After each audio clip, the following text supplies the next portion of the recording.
Hello, future top scorers, and welcome. We are about to dive into a concept that could easily snag you 8 to 12 marks in your CUET exam. Seriously, this is one of those topics that separates the good scores from the truly great ones. We're actually going to break a huge rule in genetics, one you probably thought was set in stone. So you're going to want to stick with me right to the end, because the practice questions and tricks we're about to cover are pure gold. Okay, you ready? Let's get into it. So what if I told you that the classic 9:3:3:1 ratio, the one that's like the bedrock of genetics, sometimes just doesn't happen? It completely fails. Now, this isn't just some random fun fact. It's the key to understanding genetics on a way deeper level. And figuring out why this ratio breaks down, well, that's your ticket to crushing some of the toughest, most application-based questions you're going to see on your exam. So why are we focusing so hard on this? Because for CUET, this isn't just another chapter in your textbook. Nope. This is a high-priority, application-heavy topic. You can bet on seeing 2, maybe even 3 questions straight from here. They'll cover theory, the difference between parental and new combinations, and yeah, those numerical problems on gene mapping that really decide your rank. If you can master this, those marks are basically yours for the taking. So what's the big secret? What's the massive plot twist that messes with Mendel's perfect ratio? Well, the culprit is actually super simple, but its effect is huge. The whole reason the law of independent assortment can fail is that the genes aren't independent at all. They're physically located on the very same chromosome. Just think of them as next-door neighbors. They tend to move around together. Now, the scientist who figured all this out was the legendary Thomas Hunt Morgan. He did these incredible experiments with Drosophila, the common fruit fly, and he started noticing that certain traits were being inherited together way, way more often than Mendel's laws said they should be. He gave this phenomenon a name, and that name is the absolute heart of everything we're talking about today.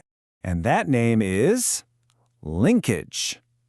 This is it. This is the big idea. When genes are sitting on the same chromosome and get inherited like a single package deal, we call them linked. This is the fundamental reason we see a deviation from Mendel's laws. The genes can't assort independently because, well, they're physically tied to each other. Okay, let's lock this definition in. Linkage is the physical association of genes on a chromosome. Now, look closely at this phrase here, deviation from Mendelian ratios. This is a massive, massive exam keyword. The second you see that phrase, your brain should immediately screen, linkage. Let's try it. An exam question says, a cross produced a ton of parental types, but only a few non-parental types. The 2 genes are most likely? Yep, you got it. They're linked. But, it's not always so black and white. Linkage can be either complete or incomplete. With complete linkage, the genes are so tightly packed together, they're basically never separated. You only get offspring that look like the parents.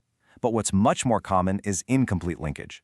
This is where some process can create new combinations, what we call recombinant types. Now listen up, because this is a huge mistake alert. In incomplete linkage, parental types are always, and I mean always, more common than recombinant types. If you ever do a calculation and find that recombinants are more than 50%, you've gone wrong somewhere. Remember that golden rule.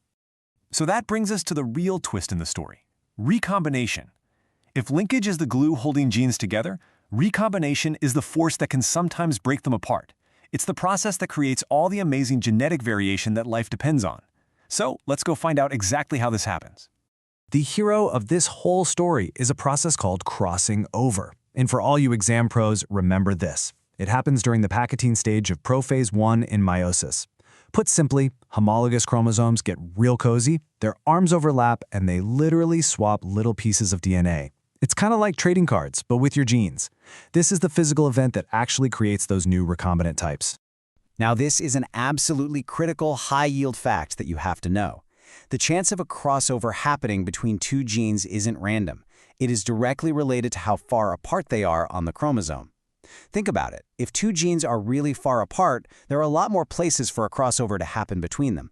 But if they're super close, the chances are much, much lower.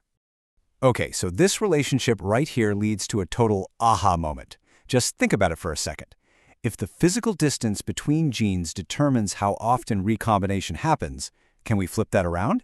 Can we use the frequency of the recombined offspring, something we can actually count, to measure the invisible distance between genes on a chromosome? The answer is a massive yes. We absolutely can. And this is the brilliant idea behind genetic mapping. This is the ultimate payoff for understanding this concept, and it's where those numericals in your exam come from. We can literally create a map of a chromosome, showing the order of genes and their distances from each other just by looking at the kids from a genetic cross. How cool is that? And here's how we do it. The formula is actually pretty simple. The recombination frequency is just the number of recombinant offspring divided by the total number of offspring, and then you multiply by 100. And here's the magic part. 1% of recombination frequency is equal to 1 map unit of distance. Some people also call it 1 centimorgan. Okay, your turn.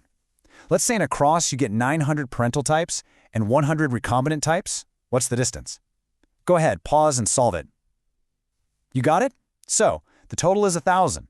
Recombinants are 100. So 100 divided by 1,000 times 100, that's 10%. The distance is 10 map units. If you got that, awesome job. All right, we've gone from the big ideas to the nitty-gritty application. Let's switch gears into rapid-fire revision mode. This next slide is your ultimate cheat sheet. This is what you look at 30 seconds before walking into the exam hall. Let's do it.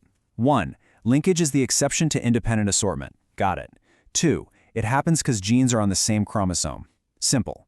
3. Crossing over is what makes the new, non-parental, recombinant guys. 4. And this is crucial. Parental types are always more numerous than recombinants. And 5. We use recombination frequency to measure the distance between genes. Go ahead, pause the video, and screenshot this right now. It's that important. And there you have it. Once you really get the dance between linkage folding genes together and crossing over pulling them apart, honestly, the rest of advanced genetics just clicks into place. So review this, practice those numericals, and you are going to be unstoppable. So how did you do on that practice question?